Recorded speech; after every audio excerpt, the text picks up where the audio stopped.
guys, welcome to my channel. I know there are many of you wanting to play some PSP games on Retroid Pocket 2, but have no clue on what to play. So I have picked 10 of my all-time favorite PSP games from my library, and I'm going to introduce them to you. I'll show you some gameplay of these games, and that will make this video very long, and I'll put down some timestamp in my description box. So I'm going to make 2 videos on this and 5 games in each video, so make sure you check the other one that I'm going to upload as well. The first game I'm going to show is called Yuusha no kuseni namaikida 3D. This game is very different from most of the games in the market. In this game, you're going to be a devil king instead of a hero, and you're going to kill all the heroes that are going to fight against you in the dungeon. In order to defeat the heroes and conquer the world, you'll have to make your own dungeon. You have to utilize the environment and be very creative. In this series, there are 3 games on PSP, and this is the last one. You can also find the first one and the second one if you're interested. Unfortunately, I don't think there are any English translation of this game, but I think you don't need to know much of Japanese in this game, so as long as you get used to the environment, it is fine to play without understanding Japanese, I guess.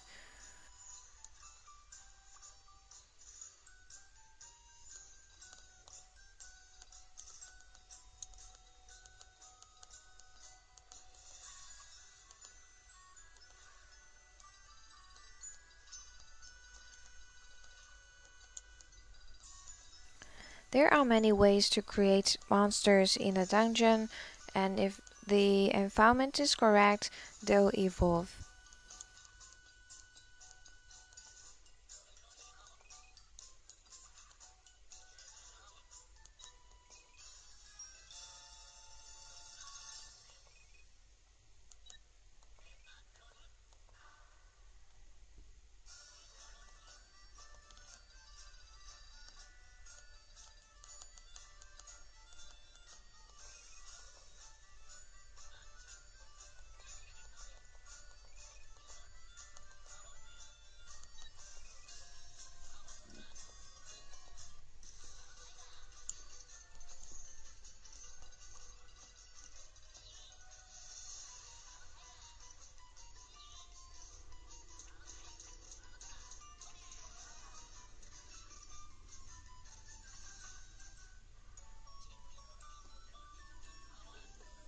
I'm showing you the first and the easiest stage in this game, so it looks very easy, but it is just for the sake of this video.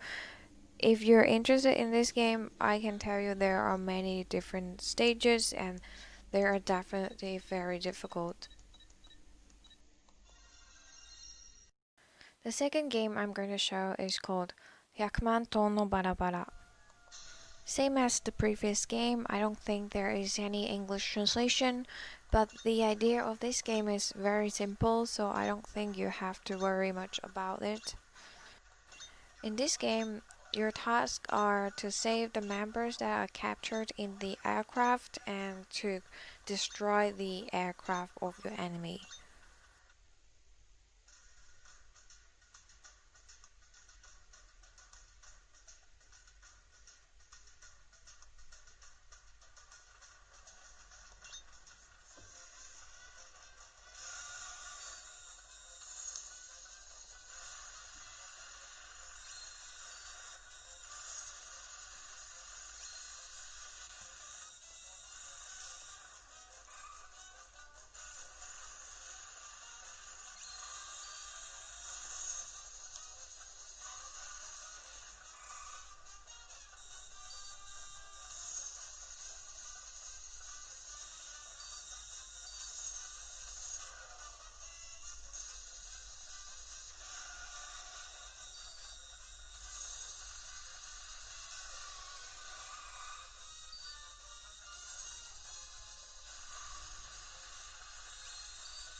The next game is called Momotaro Dentetsu Takumachi. Just like the other two games, this game has no English translation as far as I know, and you have to know some Japanese in order to play this game. There are many titles in this series, and I just picked the one from PSP. And just for your information, there is another new one coming out for Nintendo Switch. In this game, you're going to own a railway company and take your customers to their goals, and you have to compete with your opponents. This game allows multiple players on one device. By buying the properties at the station where you stay, you'll be able to earn more profits from the properties that you have purchased. When someone arrives at the goal, the person who is at the furthest place from the goal will receive a bombi as a punishment. A bombi will cost you misery and use up your money without your permission.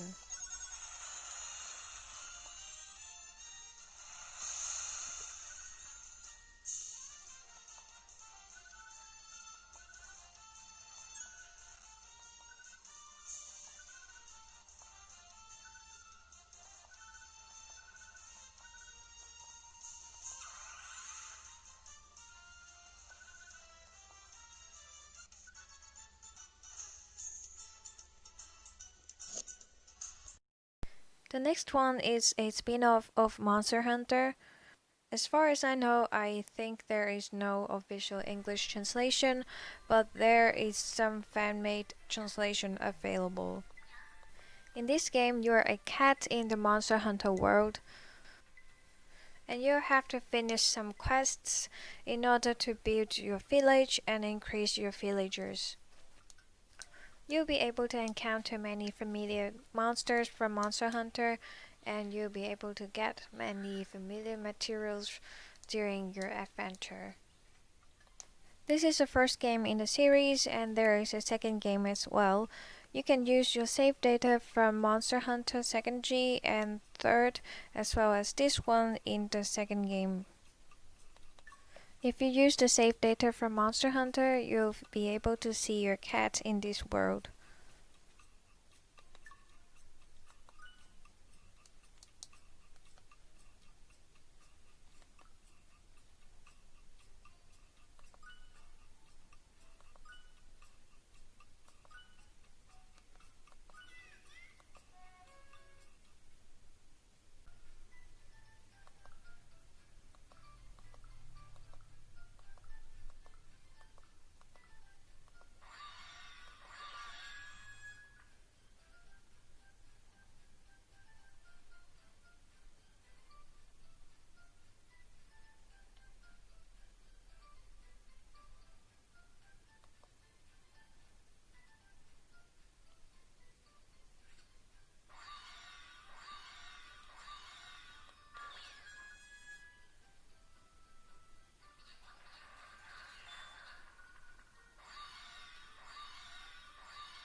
The next game I'm going to talk about is Monster Hunter 2nd G, which I think most of you knows about that.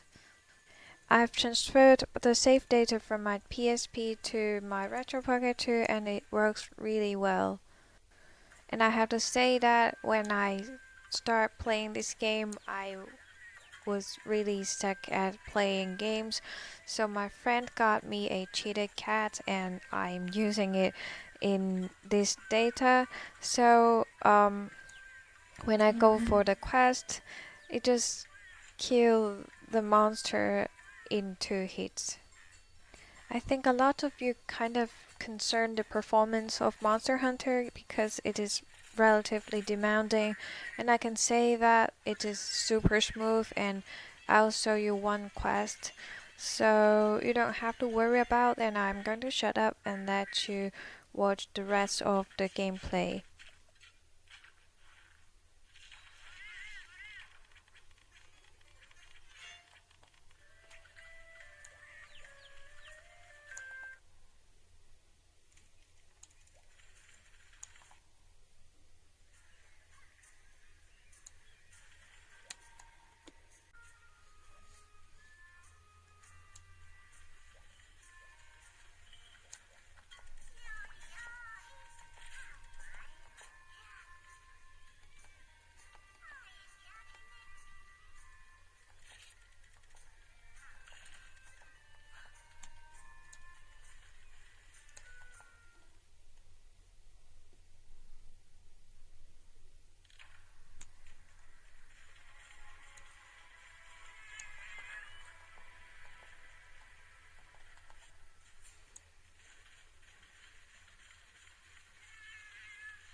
See, my cat is super strong, but well, after all these years, I got very familiar with Monster Hunter, and I swear I'm going to not use this cat in the future, and I'll maybe start from the zero. But for the sake of this video, I was just trying to show you some performance of the games, so I am still sticking to this cat, but just don't blame me for cheating, please.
So that's it for this video. I know it's kind of long, but I hope you enjoy it and know more about the performance of PSP, as well as know more about some Japan exclusive games. I know there are many people saying that you should stay away from the 3D games on PSP because they are not going to perform well, but in my experience, most of my games perform pretty well, and I think it just depends on the game itself. The two games that I could make them work are Digimon Adventure and The Fat Princess. It is funny because I think Monster Hunter is a lot more demanding in comparison to these two games, but they just couldn't work. But anyway, there will be another episode of 10 of my favorite PSP games. Please keep an eye on my channel if you're interested. So that's it. If you enjoyed this video, please like it and please subscribe to my channel for support. Bye.